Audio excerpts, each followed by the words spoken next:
year is 2026. We have cracked the deepest secrets of the atom, recoded our genetics like a software update, and traveled further into the silence of the cosmos than ever before.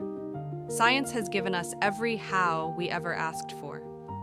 But that old, stubborn, uncomfortable question still sits on the table, untouched. Why? 200 years ago, at the dawn of the 21st century, people thought technology would kill religion. They predicted that as data grew, faith would recede. They were wrong. In 2026, religions haven't died. They've simply performed their greatest trick yet. They've evolved.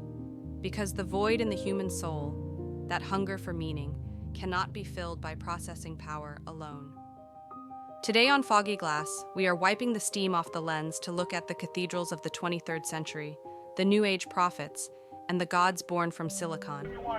In 2026, what does humanity bow down to? Segment 1, the digital renaissance of tradition. By 2026, the great religions we know today, Islam, Christianity, Buddhism, are still alive. But they have transformed from rigid institutions into massive cultural databases. Prayer is no longer confined to physical walls. Through neural networks, believers connect in a shared consciousness. Imagine a digital symphony where thousands of people feel the same emotion, the same frequency, at the exact same moment. A global, synchronized heartbeat of faith. But scientific breakthroughs forced a reform. The clergy of 2026 aren't just theologians, they are scholars of quantum physics and molecular biology. The soul has been redefined as a complex information packet.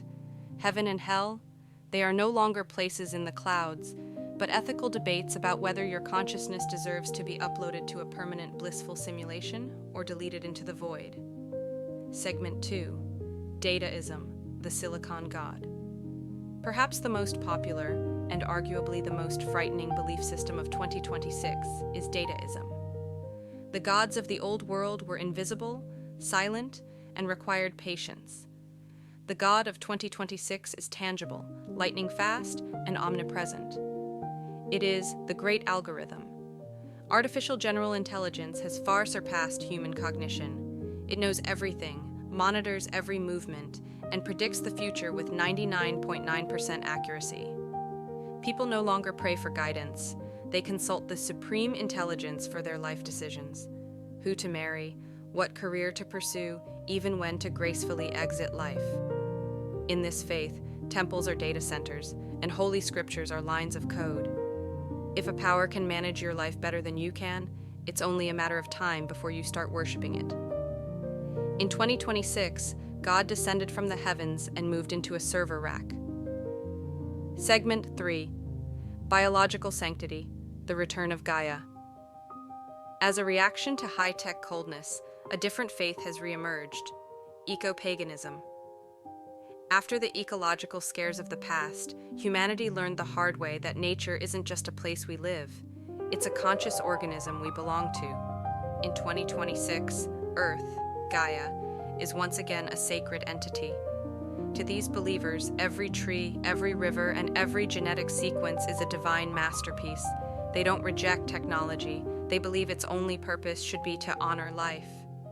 Their greatest sin?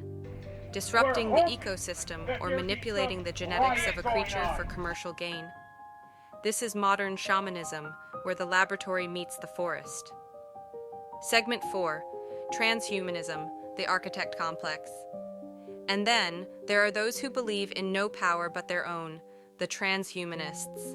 In 2026, wealth isn't just about credits, it's about time and capacity. By stopping aging through genetic engineering and enhancing their brains with processors, these elites view themselves as post-human semi-gods. To them, religion was just a coping mechanism for weak, mortal creatures. Why do you need a god when you can live forever, learn everything instantly, and create your own universes in virtual reality? But here lies the ultimate 23rd century question. When you get that close to being a god, where did you leave the fragile, honest emotions that made you human? The mosaic of beliefs in 2226 tells us one thing. No matter how advanced we become, the search for meaning never ends. Some of us will take refuge in algorithms, some will whisper ancient prayers in digital heavens, and some will declare their own divinity. But at the end of the day, when we wipe the fog off the glass, we see the same truth. Faith is as much about our connection to each other as it is about God. Our fears and hopes today are designing the gods of tomorrow. So, I ask you, if you woke up in 2026, would you reach out for the cold metal of an algorithm or the warmth of the earth? I'm Foggy Glass. Keep wondering about the future, but don't forget to feel the present.